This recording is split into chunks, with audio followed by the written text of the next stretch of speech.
मध्य प्रदेश में अब बस प्रचार के कुछ लम्हे बाकी रह गए हैं और तमाम उम्मीदवार से लेकर तमाम नेता जो हैं उन्होंने अपनी पूरी ताकत झोंक दी है। और इस वक्त हमारे साथ मौजूद हैं केंद्रीय मंत्री कृषि मंत्री नरेंद्र सिंह तोमर जी, जो खुद दिमनी से उम्मीदवार हैं। और सिर्फ उम्मीदवार ही नहीं है, उनके ऊपर ग्वालियर चंबल संभाग की पूरी जिम्मेवारी है। सर नमस्कार। सर, आपको एक जिम्मेवारी दी गई है कि एक बार फिर से ग्वालियर चंबल संभाग में भारतीय जनता पार्टी का झंडा पुरजोर तरीके से लहराने का क्या उम्मीद लग रही है? ग्वालियर चंबल संभाग ही नहीं, समूचे मध्य प्रदेश में भारतीय जनता पार्टी का बूथ स्तर से लेकर शीर्ष स्तर तक का कार्यकर्ता अपनी अपनी जवाबदेही का निर्वहन कर रहा है।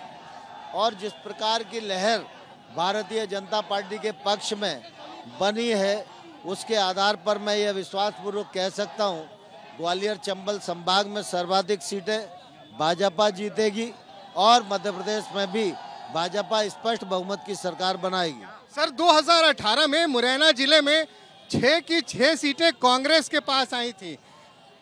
सर, पिछली बार 2018 में 6 की 6 सीटें जो हैं वो कांग्रेस के खाते में आई थी। इस बार हालांकि उपचुनाव में आपने फिर कुछ सीटों पे वापसी करी, इस बार क्या उम्मीद लग रही है? मैं समझता हूँ पिछले बार अलग परिस्थिति थी, थोड़ी सी चूक हुई थी, लेकिन उससे पहले भी हम लोग 15 से लेकर 22 सीटें तक ग्वालियर चंबल में जीतते रहे। लेकिन इस बार हम लोगों ने कोई चूक नहीं की है और इस बार पूरी ताकत के साथ भाजपा लड़ रही है। समीकरण भाजपा के पक्ष में, माहौल भाजपा के पक्ष में, प्रत्याशी चयन भाजपा के पक्ष में और जनता का आशीर्वाद भाजपा के पक्ष में। जब आपको टिकट मिला तो ये कहा जा रहा था कि तोमर साहब को विधायक नहीं मुख्यमंत्री बनने के लिए भेजा गया है।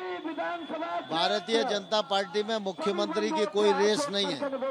मैं न कल दौड़ में था न आज दौड़ में हूँ। शिवराज सिंह चौहान हमारे मुख्यमंत्री है, हम सब भाजपा के कार्यकर्ता है। भाजपा की सरकार बनाने के लिए प्राणपण से जुटे। 18 साल की एंटी इनकम्बेंसी का कोई फर्क दिखता है? एंटी इनकम्बेंसी उन सरकारों के खिलाफ होती है जो अकर्मण्य होती है। भारतीय जनता पार्टी की सरकार ने विकास के लिए भी और जन कल्याण के लिए भी तमाम सारे काम किए। लाडली बहना योजना के अंतर्गत आने वाली 1 करोड़ 31 लाख बहनें घर में कमल कमल कमल कमल कमल चिल्ला रही। कांग्रेस का दावा 150 सीटें। कांग्रेस सिर्फ दावा कर सकती है, सीटें प्राप्त नहीं कर सकती। सीटें भाजपा को मिलेगी और भाजपा की स्पष्ट बहुमत की सरकार बनेगी। सिर्फ कुछ घंटे बाकी हैं, लेकिन आप अपनी विधानसभा नहीं, पास की विधानसभा में हैं।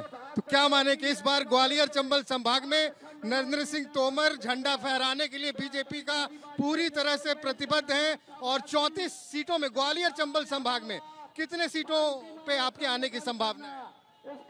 मैं समझता हूँ ग्वालियर चंबल संभाग में भारतीय जनता पार्टी की तैयारी बहुत अच्छी है।